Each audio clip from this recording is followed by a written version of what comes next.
তো ছুটির দিন আমি কীভাবে কাটাই, সকালে ঘুম থেকে উঠলাম, একটু আলিস্যিত লাগছিল ঘুম থেকে ওঠার পর।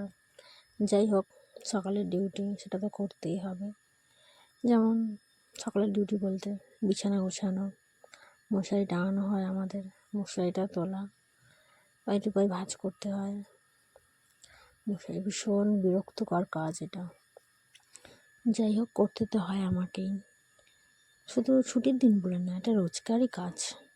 সকালে উঠে আমাকেই বিছানা গোছাতে হয়, পুরো বিছানাটা ক্লিন করতে হয়। মোটামুটি ভালোই টাইম লাগে ক্লিন করতে।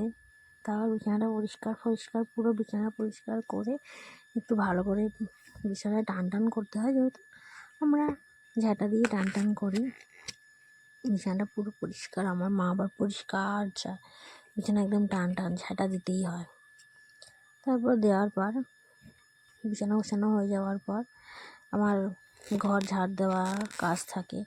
শুধু ঘর ঝাড় দেওয়া না, ঘর ঝাড় দেওয়া, ঘর মোছা কাজটা থাকে, তো আমি করি সেটা। ঘর মুছতে হয়, ঘরটা পরিষ্কার করতে হয়। এগুলো করার পর আমি স্নানে যাই। স্নানে যাওয়ার পর কিছু কী রান্না হয়েছে না হয়েছে আমি একটু গিয়ে দেখলাম, মা করছিল যদিও, আমি না। দেখলাম বেশ সুন্দর দেখি, লোভ লাগছে, তাই আর কি আমি একটু হাতে তুলে দিলাম মাছটা, বোড়াটা। তারপর আর কি গরম ভাতে দুর্দান্ত খাওয়া। আমার সাথে চিংড়ি মাছ বড়ার সাথে মাছ ভাজাও ছিল। ভাল লাগে আমার মাছ ভাজা খেতে, ছুটির দিন বলে কথা। গরম ভাত আর চিংড়ি মাছের বড়া, মাছ ভাজা,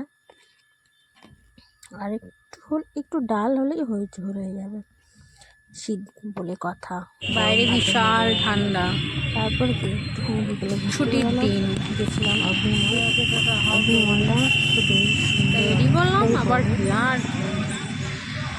হাওড়ায় সব থেকে আমাদের মতো মানুষদেরকে বড় মাথা উঁচু করে দেখতে হবে, ভালোই বড় বেশ। তো আজকে দেখাচ্ছি, ঘুরলাম, চেষ্টা করছিলাম ক্যামেরাটা করার, যদিও আমার মুখটা কীরকম লাগছে দেখতে, তবুও আমি করেছি। এই যে আপনি মালটা উঁচু করে, ঘাড় উঁচু করে দেখতে হয়, অনেকটাই বড়। গেলাম ওদিক দিয়ে, হচ্ছে যারা গাড়ি পার্কিং করে আর ওদিক দিয়ে গাড়ি বার করে, পুরোটা আমি ক্যামেরার মাধ্যমে ছোটো করে হলেও একটু তুলেছি। এখান থেকে নতুন একটা জিনিস দেখলাম, যারা মল থেকে বেরোচ্ছে তাদেরকে টোটোওয়ালারা জিজ্ঞেস করছে টোটো লাগবে কি না লাগবে, এই আর কি। তারপর শেষ